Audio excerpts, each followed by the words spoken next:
जय हिंद साथियों, आप सभी का स्वागत है हमारे इस यूट्यूब चैनल में।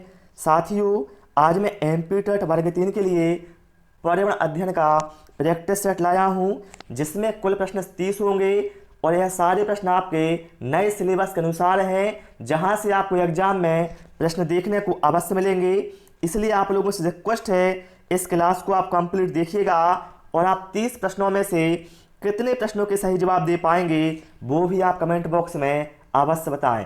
ठीक है, क्योंकि एग्जाम में आप प्रश्न थोड़ी हाई लेवल के आने लगे हैं, उसी टाइप के प्रश्न यहाँ पर मैं लाया हूँ। चलिएगा, यहाँ पर पहला प्रश्न देखिए आप।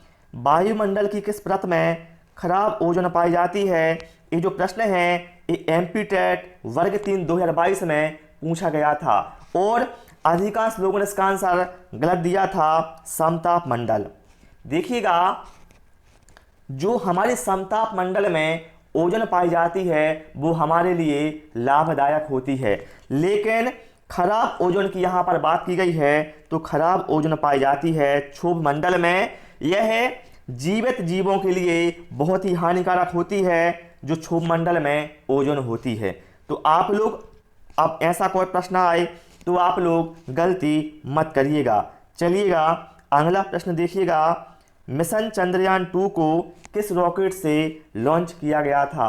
मोस्ट रिपीटेड क्वेश्चन है, ये कई बार एग्जाम में आया हुआ है। तो यहाँ पर राइट आंसर होगा हमारा साथियों विकल्प ए। ध्यान रखिएगा, मिशन चंद्रयान 2 को GSLV मार्क 3 से लॉन्च किया गया है। क्लियर? इसका फुल फॉर्म भी आपको मालूम होना चाहिए, क्या होता है?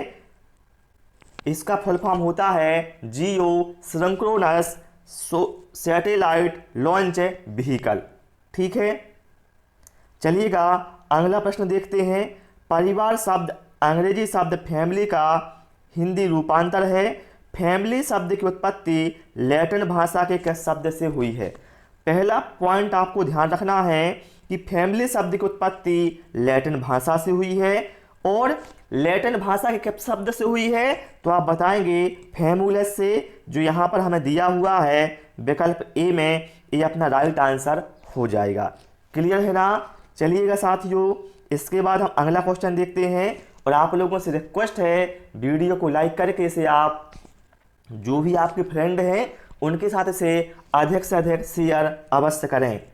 ग्रीन हाउस प्रभाव किसकी वजह से होता है? एक क्वेश्चन यहाँ पर आया हुआ था एमपी टेट 2022 में।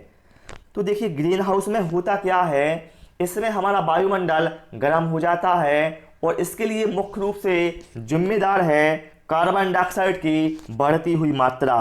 तो यहाँ पर राइट आंसर हमारा विकल्प सी के साथ जाएगा। और आप लोगों के लिए मैं एक जानकारी देना चाहता हूँ। देखिए, यदि आप लोग एमपी टेट वर्ग 3 के ओल्ड पेपर सॉल्व करते हैं तो ध्यान रखिएगा, बहुत सारे क्वेश्चन के आंसर गलत दिए हुए हैं, इसलिए क्वेश्चन कैंसिल हो गए थे। तो आप लोगों को जिस क्वेश्चन पर डाउट लगता है तो आप उसको गूगल करिएगा और देखिएगा कि इसका आंसर क्या होगा, है ना? और कुछ लोग आपको वहीं का वहीं पढ़ा रहे हैं सीधा का सीधा, तो आपको थोड़ा दिमाग से काम लेना है। ठीक, जिसमें डाउट लगे आप उसको गूगल कर लेना। चलिएगा, यहाँ पर देखिएगा GSLV का पूर्ण रूप क्या होता है? देखिए, आप लोगों ने एक नाम सुना होगा PSLV। इसका मतलब क्या होता है? Polar satellite launch vehicle. तो यहाँ पर क्या है GSLV, तो इसका मतलब होगा साथियों जियो सिंक्रोनस सैटेलाइट लॉन्च व्हीकल, जो हमें विकल्प ए में दिया हुआ है। ये अपना राइट आंसर हो जाएगा। क्लियर है ना?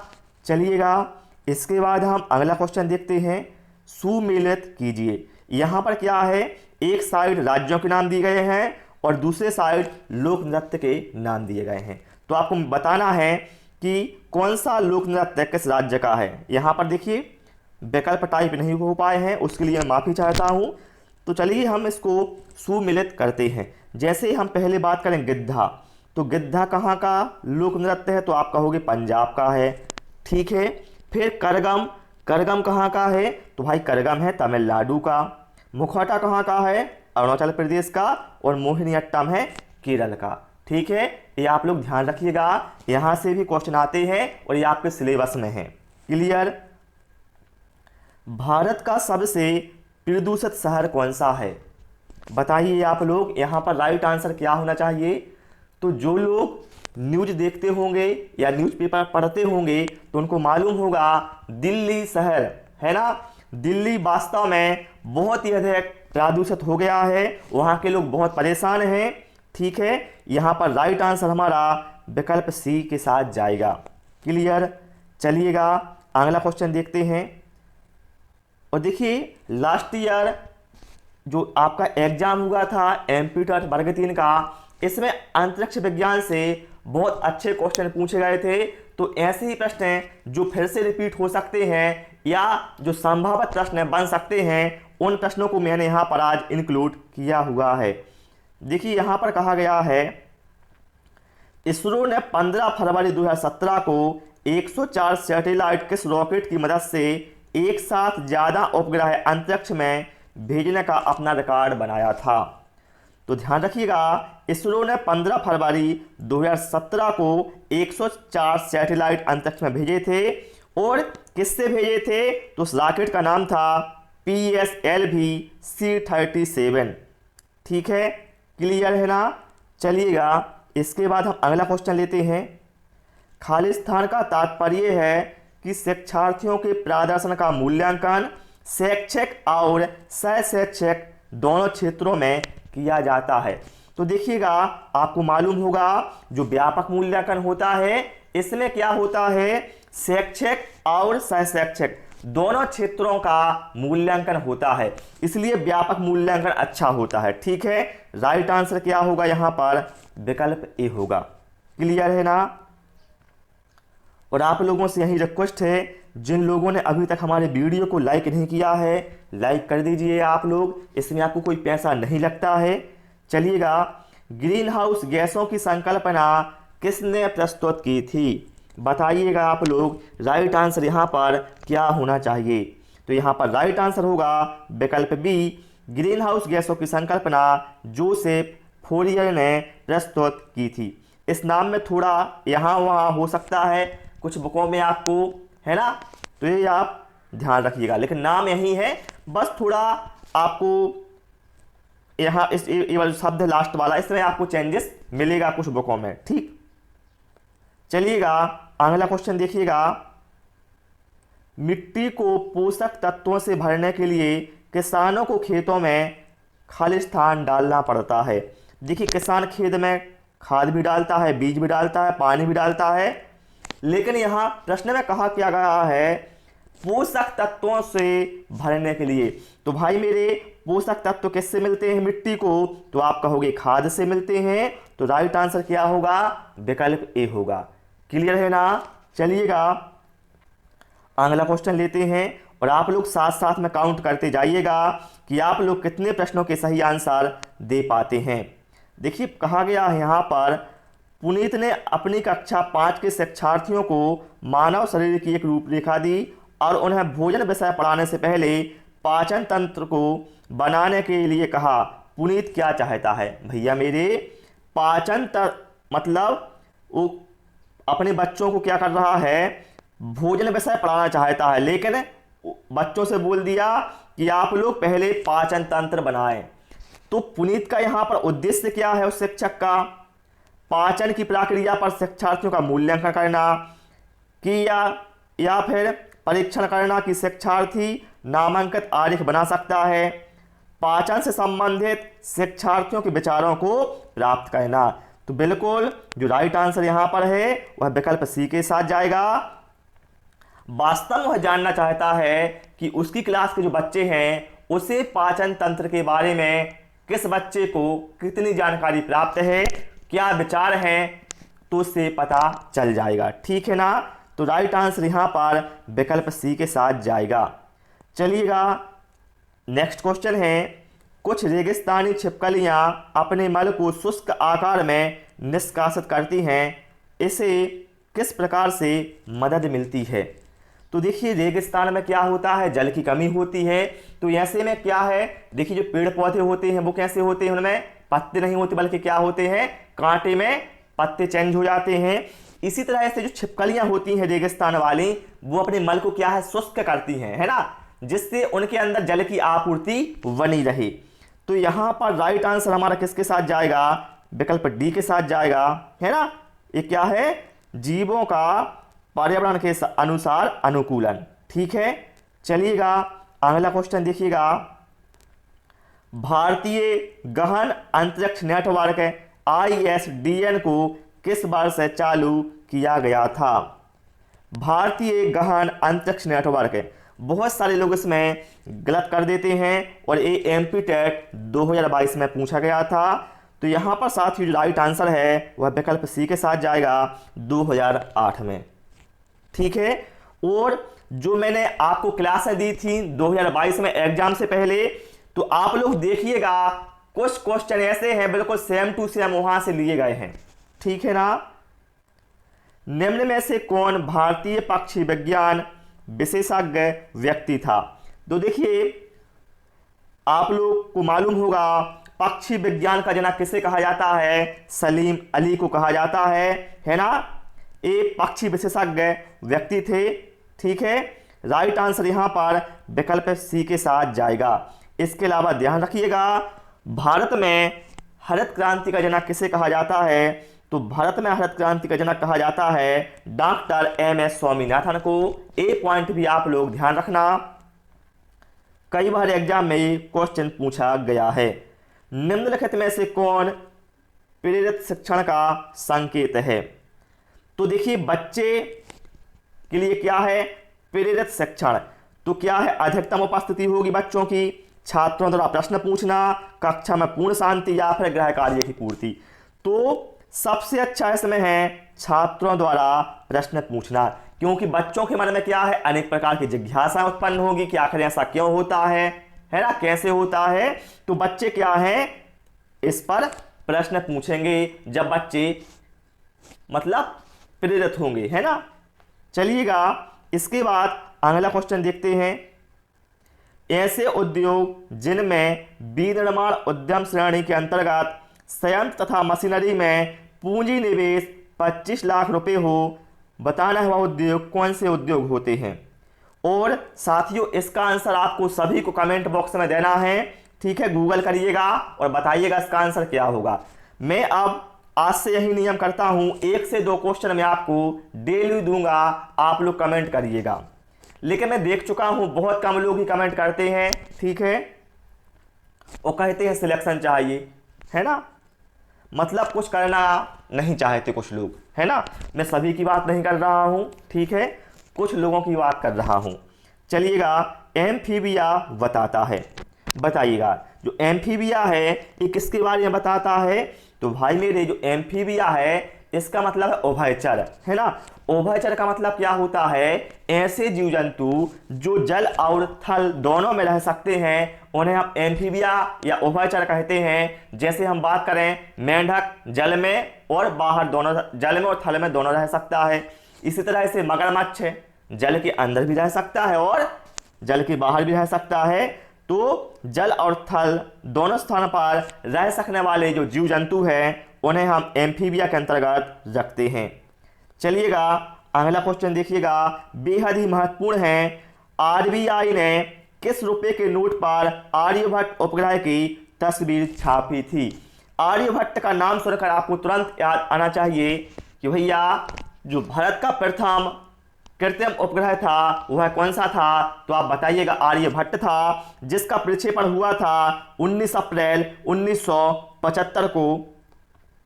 और आर्यभट्ट उपग्रह की जो तस्वीर है यह RBI ने 2 रुपए के नोट पर छापी थी। राइट आंसर यहां पर विकल्प ए के साथ जाएगा। क्लियर है ना, सारे प्रश्न बेहद ही महत्वपूर्ण हैं, मैं आपसे पहले ही बोल चुका हूं। मुख्य कारक का नाम बताइए जो प्रदूषण उत्पन्न करता है, समुद्री जीव, जानवर, मनुष्य या नाइट्रोजन। तो हमें मालूम है सबसे अधिक प्रदूषण उत्पन्न कौन कर रहा है, मनुष्य, मतलब हम, है ना। हम ही लोग क्या है सबसे अधिक प्रदूषण उत्पन्न कर रहे हैं, है ना। चलिएगा इसके बाद अगला क्वेश्चन देखते हैं। आप एक एकीकृत EVS कक्षा के लिए कैसे योजना बनाएंगे।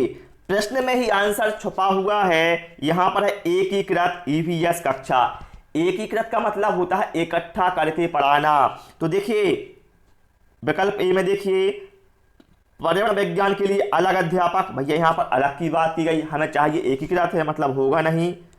अलग योजनाओं में सभी विषयों को अलग करेंगे, नहीं अलग नहीं करना है ना। विकल्प डी में भी अलग बात कहा गया है, बल्कि क्या है एक पाठ में 2 या अधिक विषय क्षेत्रों को मिलाएंगे, ये होगा एकीकृत, है ना। इसके नाम से ही आप समझ सकते हो, ठीक है। इसलिए मैं आपसे हमेशा बोलता हूं आप प्रश्न को पहले समझो तो आपका आधा आंसर तो वहीं क्लियर हो जाएगा, ठीक है। परिवार के सदस्यों में मतैक और निष्ठा का समाप्त हो जाना, संबंधों का टूट जाना, पृथकता हो जाना क्या कहलाता है। तो यहां पर राइट आंसर होगा विकल्प बी, ये कहलाता है आपका पारिवारिक विघटन। क्या कहलाता है? पारिवारिक विघटन। क्लियर। चलिएगा इसके बाद अगला प्रश्न देखिएगा। भारत द्वारा निर्मित पहले कृत्रिम उपग्रह आर्यभट्ट को किस देश की कॉस्मोस 3M रॉकेट की मदद से अंतरिक्ष में छोड़ा गया था। तो देखिए प्रश्न से ही आपके यहां पर क्वेश्चन बनेंगे। बता चुका हूं पहला भारतीय कृत्रिम उपग्रह कौन सा था, तो आप बताओगे आर्यभट्ट था। इसे कॉस्मोस 3M रॉकेट की मदद से अंतरिक्ष में छोड़ा गया था। सारे पॉइंट ध्यान रखिएगा। और किस देश से, तो भैया बताना है अंतरिक्ष, सॉरी रूस है ना। क्या था? रूस है ना। मतलब रूस देश है जो उसके कॉस्मोस 3M रॉकेट की मदद से इसे अंतरिक्ष में छोड़ा गया था आर्यभट्ट को। ये सारे पॉइंट आप लोग ध्यान रखिएगा। 19 अप्रैल 1975 को। चलिएगा निम्नलिखित में से कौन सा आश्रय का सबसे प्रारंभिक रूप है। ये आपका आवास वाले पोर्शन से लिया गया क्वेश्चन है साथियों। तो आपको मालूम होगा भैया पहले की बात हुई है, जब सबसे शुरुआत हुई थी तो लोग घर नहीं जानते थे, ना पक्के घर थे ना नाव में रहते थे, बल्कि पहले क्या है गुफाएं होती थी।